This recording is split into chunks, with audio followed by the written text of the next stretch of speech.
I first got introduced to industrial hemp in 2013 after reading Jack Herer's book, The Emperor Wears No Clothes, which I believe is still the #1 selling book on industrial hemp from all time.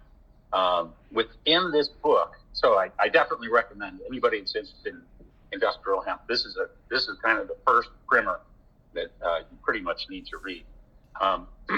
But within this book, Jack talks about and has a long story about Henry Ford, and basically he identifies that. Why is this not progressing? There. Okay. Sorry about that. I'm not used to the screen being there. No problem. Okay. But here, this is a picture on the top right. I don't know if you can see that or not, but that's Henry Ford's 1941 hemp and soybean car, prototype car. And in the book, gives him this quote, basically says that Henry Ford's vision for the future was making everything possible from nature, and specifically from crops. And the idea that you could actually make a car, or most of a car, from renewable materials was absolutely radical. And so that was my inspiration in 2013. So in 2017 is when I actually brought the finished car to California for Jay Leno to drive. And that was really just a wonderful experience.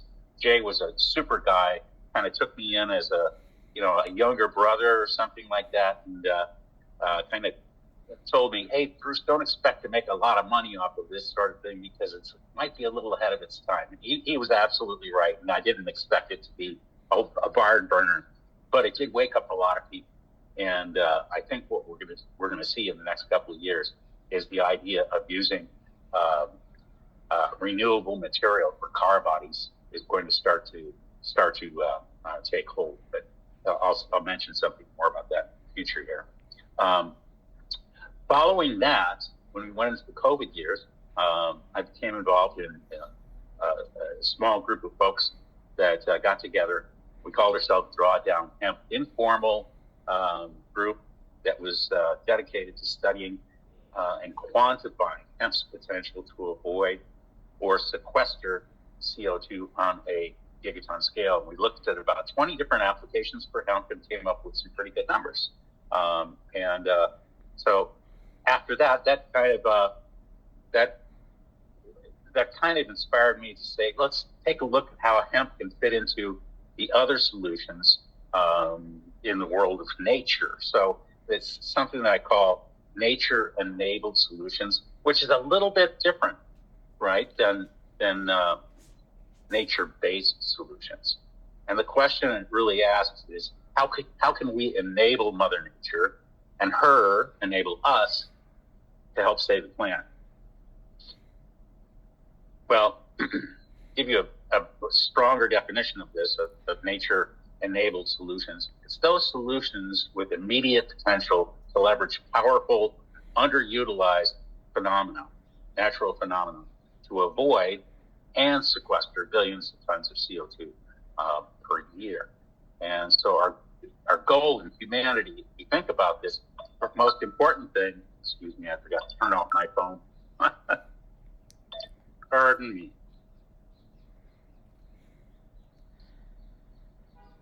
Sorry about that. Our goal has to be to immediately eliminate these fossil fuels and reduce the emissions that are happening now, while also sequestering, hopefully, at least 10 gigatons or more per year. So that's the general idea. And the ways that nature can help us do that are simple things like solar radiation, sunshine, atmospheric circulation, wind, ocean circulation, tides, fermentation, photosynthesis, etc. So these are large, major phenomena that nature has been doing for a long, long time. If we tap into it, we can make some big headways, as I suspect. So if we take a look at this problem from an emissions standpoint, we take a look at each one of the sectors where the emissions are occurring.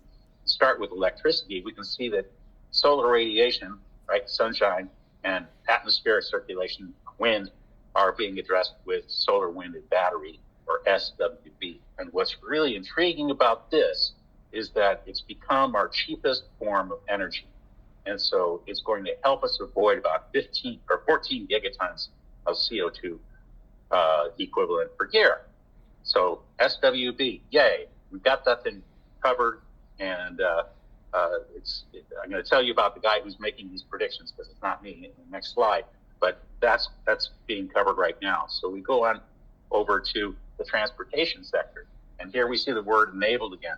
This SWB has enabled autonomous transportation as a service, electric vehicles.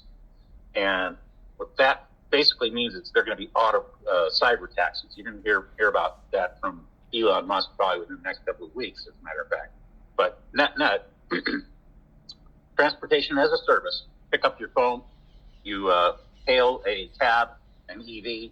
They're all going to be EVs, and it shows up in a couple of minutes, and it costs you 10 times less to travel in that way than it would be to own a car, to pay for the insurance, pay for the maintenance, pay for the monthly payments for your car, etc. So it's going to be kind of weird. People aren't going to be buying cars as much in the future. But this is enabled, again, because of SWB, because of nature.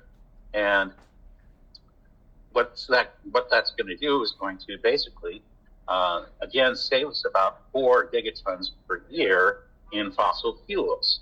And it's also going to pose the question of, will your only vehicle be an e-bike in the future? Now, we've all owned cars for years, and all of a sudden, if cars are 10 times more expensive, you're not going to bother to buy them, but you might still want to have your own personal vehicle for that last mile and for enjoyment and exercise and this sort of thing.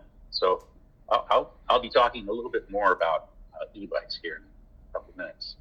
So the third big disruption that's going to happen, again, within this next decade, the next 2 decades, is the concept of fermentation. Another wonder of nature. Precision fermentation and cell-based agriculture are going to replace livestock. Wow, that's big. And that's going to save us about 1.5 gigatons of CO2e because it's methane. So those things are kind of exciting, I would say. And the main thing that's really, really exciting about it is that it's going to free up about 500 million hectares of cropland and 2.2 billion hectares of grazing. So this is where I think it gets exciting for the people that are following hemp and looking at hemp as a solution.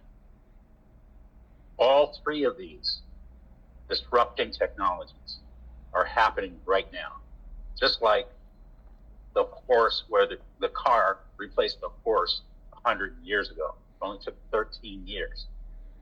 I'm not the guy that's predicting this, by the way. It's a guy named Tony Seba, founder of Rethink X. And to me, after watching all of his videos, I just love his videos. The thing that stuck out at the end of all of those things was that we're going to have 2.7 billion hectares of land, newly available land. Half a billion is going to be croplands, and the rest is going to be grazing lands. So croplands is what we want, right? To grow hemp. So what if we repurpose these lands currently used to feed our livestock and make the world's homes, make all of the world's homes, by the way, is the numbers that I've used, restore cropland soils and rewild grazing lands. This is a kind of a way out there sort of thing. But so let me just stop, because people will probably say, wow, that's really far out. How can you possibly pose the idea of using all that land, let trees grow again, and restore the mammals and this sort of thing living on the in the natural world? And how could you possibly think that we could build all the homes in the world out of hemp? That's a radical thing. Well, here it is. We're about to get hit. I'm right across from Tampa. And tonight we're going to hit get hit by a Category 4. I'm safe. I'm way over in Miami. But I don't think there's going to be, they say they used to say there are no such things as atheists in the foxholes. So I'm wondering tomorrow morning if there's going to be any climate deniers in Tampa. It's just devastating. Sooner or later, we're going to have so much destruction that we're going to have to say, okay, what are we going to do? What's the radical idea that we can engage and do? And it's not only going to be good to help us address this climate crisis, but it's also going to do other good things like provide housing for people and maybe restore a lot of croplands, et cetera. So it's not just taking CO2 out of the atmosphere and pumping it down into the wells with some sort of new invention or what have you, that someone has intellectual property and they can make a lot of money on. Nope. I think it's going to be large nature-based solutions, and hemp is here to save the day.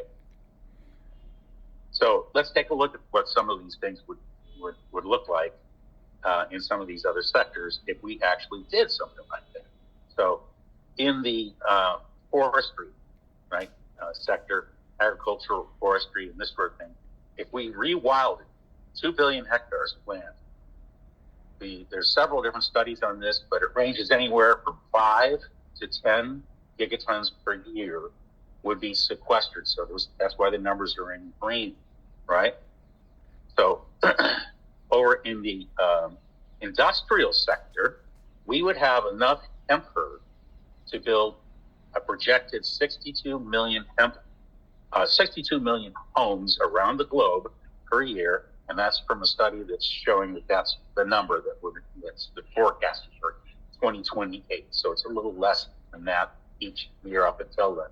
But that's how many homes are supposed to be built around the world in 2028.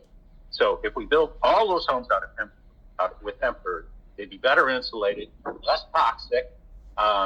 It would make a big difference. And one of the differences you can see from that 3 underneath there is that it's going to avoid about 3 gigatons per year of CO2 from just building those homes, right? So a lot of the materials that you would need wouldn't necessarily. So on the other aspect of this is the sequestration potential. It's almost a half a gigaton per year. So 0.43 gigatons per year is what would be the result of that. Now, that's all great. That's pretty big number, etc. And it would handle all of the hemp, but it would handle all the homes. But you'd still have a lot of bast fiber left over, which is really interesting here. Okay, so now we're looking at a byproduct or co-product or whatever you call it. This would produce 30 times more bast fiber than is currently than the amount of cotton that's currently being produced around the globe.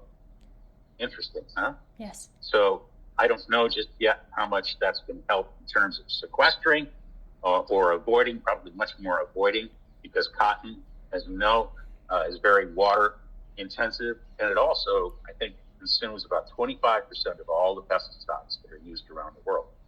So very interesting possibility. We certainly can create all the healthy clothes that we need, right, for everyone around the world if we're producing 30 times more bast fiber.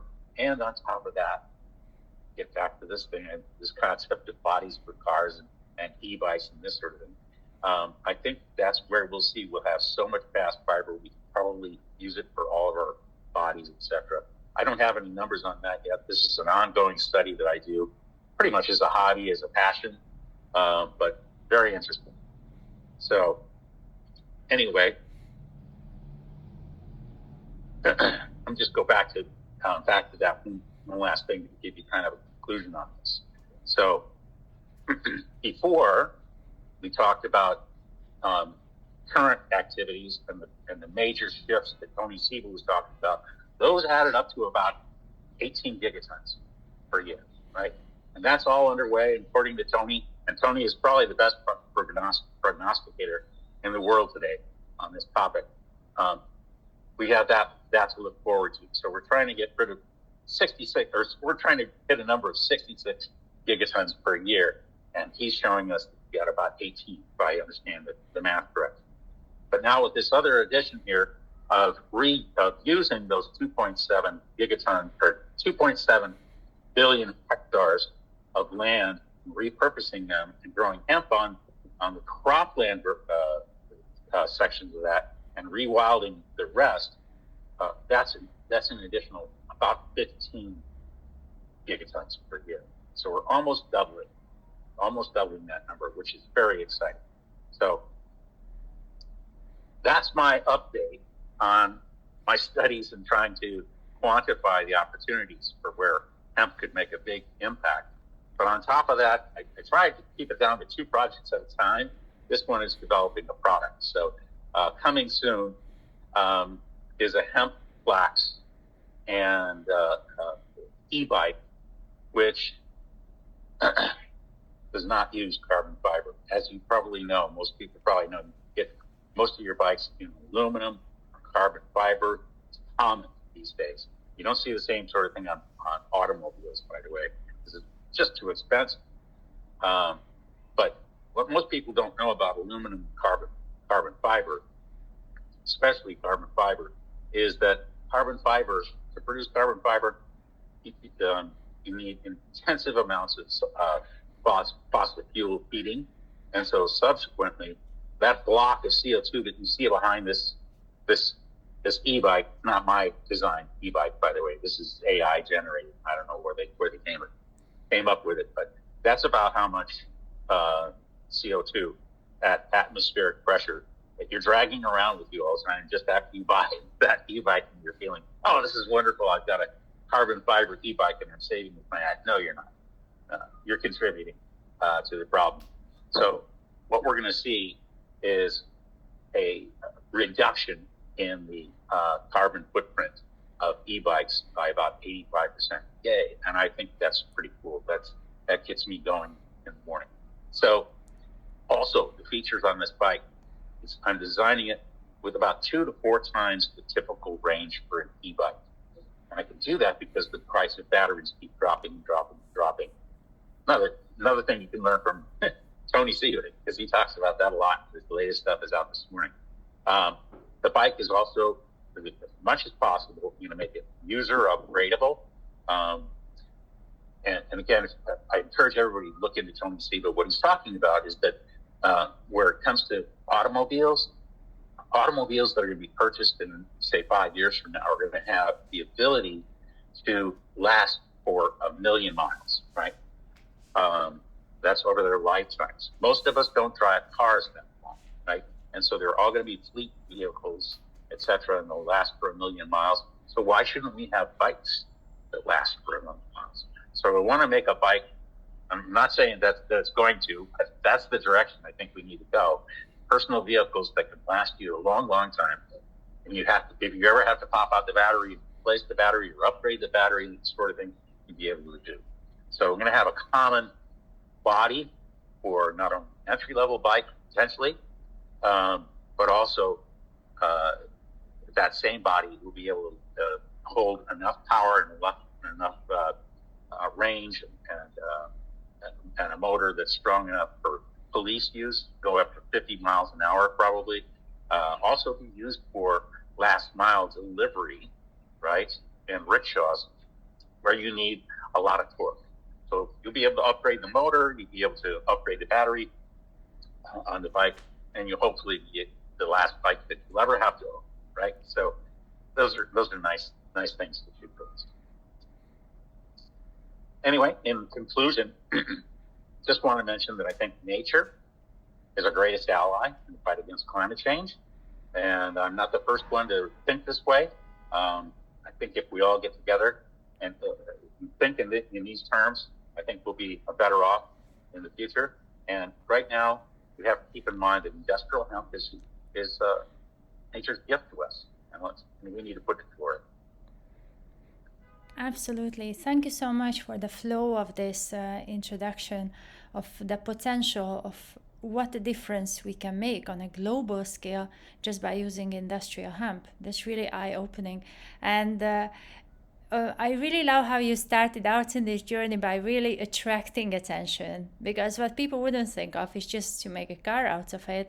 And you did it, you started it, and that's, is getting attention from people who don't really see what kind of solutions can be provided to make a difference. And now going on to the e-bike that is going to come out next year is also showing how our mindset also has to shift together with the shift happening in the world.